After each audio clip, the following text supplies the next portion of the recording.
मैं आप लोगों को एक छोटी सी बात बताना चाहती हूँ।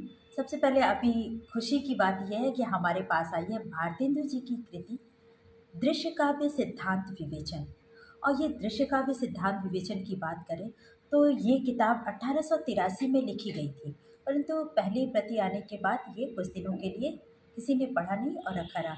इस किताब में अद्भुत बातें जो उन्होंने लिखी है, कहा जाता है बहुत से लोगों को ये भी नहीं पता है कि नाट्य शास्त्र जो है, इनको भारतेंदु हरिश्चंद्र जी को नाट्य शास्त्र की भी जानकारी थी, जिससे उन्होंने थोड़े थोड़े तत्व अपने इस किताब में लिखा है। ठीक है।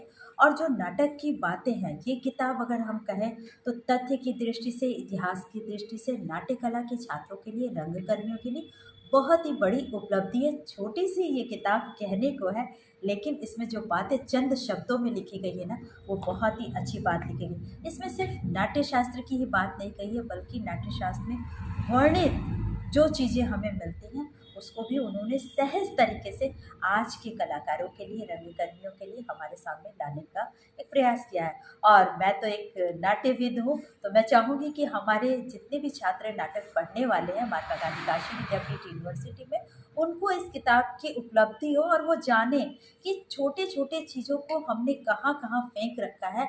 और वो सिर्फ छोटी नहीं है, बहुत ही ज्ञानवर्धक चीज़ें हैं जो भारतेंदु जी की इस किताब में, नई कृति में पूरी तरह समाहित है। कुछ ही पेज की किताब है, लेकिन कहते हैं ना कि बहुत बड़ा शास्त्र और ग्रंथ पढ़कर हम महान नहीं बनते, लेकिन ऐसी छोटी छोटी चीज़ों को, किताबों को पढ़कर और जानकारियों को हासिल करके हम बहुत कुछ अपने साथ में हासिल कर सकते हैं।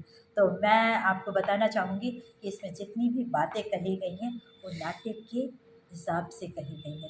रंगकर्मी के लिए कभी ना कोई चीज़ छोटा होता है ना बड़ा होता है, पर तत्वों की जानकारी, सिद्धांतों की जानकारी हमें रखनी पड़ती है। ऐसा ही कहा गया है हमारे इस दृश्य काव्य की किताब में।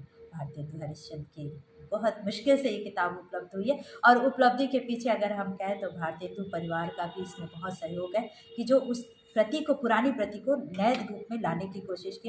हमारे साथ जयदेव हैं, जयदेव ने भी इस प्रति को प्रमाणित रूप से सामने सबके लाने के लिए बहुत मेहनत किया है। सभी को बहुत बहुत बधाई।